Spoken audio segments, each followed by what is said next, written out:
দরিদ্রপল্লী বিমোচন ফাউন্ডেশনের মাঠ কর্মকর্তার পরীক্ষার আজকে প্রশ্নের সমাধান করব। আপনারা শেষ পর্যন্ত সাথে থাকবেন। শুদ্ধ বানান বাক্য কোনটি? এখানে সরিষার খাঁটি তেল পাওয়া যায়। গায়ে হলুদ কোন সমাস? বহুব্রীহি সমাস। বৃত্তের পরিধি 50% বাড়ানো হলে ক্ষেত্রফল কত বৃদ্ধি পাবে? 125%। চালের দাম 25% বেড়ে যাওয়ায় এক ব্যক্তি চালের ব্যবহার এমনভাবে কমালেন যেন তার বাৎসরিক ব্যয় অপরিবর্তিত থাকে। তিনি চালের ব্যবহার শতকরা কত ভাগ কমালেন? 20 ভাগ। ছন্দের জাদুকর বলা হয় কাকে? ছন্দের জাদুকর বলা হয় সত্যেন্দ্রনাথ দত্তকে। Choice the sentence with an abstract noun. এটার অ্যান্সার হবে ক। His honesty impress the judges. শীতার্থ শব্দের সন্ধিবিচ্ছেদ কোনটি? শীত যোগ গ্রীত। জাতিসংঘের বর্তমান মহাসচিবের নাম কি? Antonio Guterres. Which of the following is a proper noun? Dhaka. Choice the correct option. By the time we arrive the move will have start.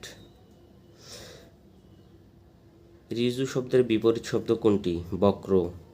Choice the sentence where the gerund is the subject. Painting landscape is relaxing. একটু দেখা যাচ্ছে না এই প্রশ্নটা, কষ্ট করে দেখে নেবেন। এখানে একটা সংখ্যার গড় নির্ণয় আছে, এটা অ্যান্সার হবে ক,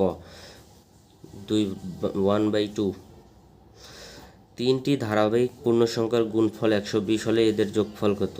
এদের যোগফল 15। কোনটি কাজী নজরুল ইসলামের রচিত উপন্যাস? কুহেলিকা। ত্রিভুজের বাহুদ্বয়ের লম্ব সমদ্বিখণ্ডিত তিনটির ছেদবিন্দু হল পরিকেন্দ্র। বাংলাদেশের কোন জেলায় সবচেয়ে বেশি নদীবেষ্টিত? ভোলা জেলা। 3 লিটার মিশ্রণে অ্যাসিড ও পানির অনুপাত 7:3। ওই মিশ্রণে কি পরিমাণ পানি মিশালে অ্যাসিড ও পানির অনুপাত 3:7 হবে? 40 লিটার। ঢাকা মেট্রো রেল প্রকল্পের সার্বিক তত্ত্বাবধানে রয়েছে কোন সংস্থা? Dhaka mass transit company limited. বাংলাদেশের সর্বপ্রথম জিওগ্রাফিক্যাল ইন্ডিকেটেড অর্থাৎ জিআই পণ্য কোনটি? Jamdani sari. Fill in the blanks. The dash in this house since 2010 have lived. Choice the coordinating conjunction. একটু দেখা যাচ্ছে না প্রশ্নটা, এটার উত্তর হবে অ্যান্ড। সিএনজি এর মূল দাহ্য পদার্থ কোনটি? মিথেন। কোনটি কদাচিৎ শব্দের বিপরীত শব্দ? অনবরত। অলিম্পিক পতাকায় কয়টি রং থাকে? 5টি। অদিতি শব্দের সমার্থক শব্দ নয় কোনটি? নীর। বিশ্বের সবচেয়ে দীর্ঘ নদীর নাম কি? নীলনদ। বাংলা বর্ণমালায় পরাশ্রয়ী বর্ণ কয়টি? 3টি। অনিচ্ছর বিসর্গ চন্দ্রবিন্দু, মনে রাখবেন সবসময়। ব্যঞ্জন বর্ণের সংক্ষিপ্ত রূপকে কি বলা হয়? ফলা। আর স্বরবর্ণের সংক্ষিপ্ত রূপকে কার?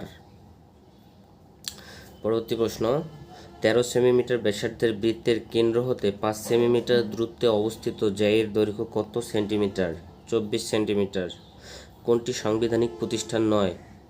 বিশ্ববিদ্যালয় মঞ্জুরি কমিশন। আর বাকি সব এখানে যে অপশন আছে এগুলো সব সাংবিধানিক প্রতিষ্ঠান। একটি সংখ্যার 3 গুণের সাথে দ্বিগুণ যোগ করলে 90 হয়, সংখ্যাটি কত? সংখ্যাটি হলো 18। সূর্য থেকে পৃথিবীর তাপ আসে কোন পদ্ধতিতে? বিকিরণ পদ্ধতিতে। নিচের কোন শব্দটি জাতিবাচক বিশেষ্যের উদাহরণ? নদী। গুরুচণ্ডালী দোষমুক্ত শব্দ কোনটি? সাবদাহ। একটি আয়তক্ষেত্রের দৈর্ঘ্য প্রস্থের দ্বিগুণ। আয়তক্ষেত্রের ক্ষেত্রফল 512 বর্গ কিলোমিটার হলে পরিসীমা কত মিটার? 96 মিটার। খাঁটি বাংলা উপসর্গ কয়টি? 21টি। জাতীয় ঐক্য কমিশনের সভাপতি কে? প্রধান উপদেষ্টা। সালে বিশ্বকাপ ফুটবল আয়োজক কে? কানাডা, যুক্তরাষ্ট্র, মেক্সিকো। ভ্যাকেশন শব্দের পারিভাষিক রূপ কোনটি? অবকাশ, না সরি এটা বৃত্তি হবে। বাংলাদেশের রাষ্ট্রীয় মূলনীতি কয়টি? 4টি। দুইটি সংখ্যার অনুপাত 5:8, ছোট সংখ্যাটি 65 হলে বড় সংখ্যাটি কত? 104। নেটোর সদর দপ্তর কোথায় অবস্থিত? বেলজিয়ামে। পথের পাঁচালী উপন্যাসটি কার লেখা? বিভূতিভূষণ বন্দ্যোপাধ্যায়ের লেখা। বাংলাদেশ ক্রিকেট দল আইসিসি ট্রফির চ্যাম্পিয়ন হয় কত সালে? 1997 সালে। বিখ্যাত যুদ্ধক্ষেত্র ওয়াটারলু কোন দেশে অবস্থিত? বেলজিয়ামে অবস্থিত।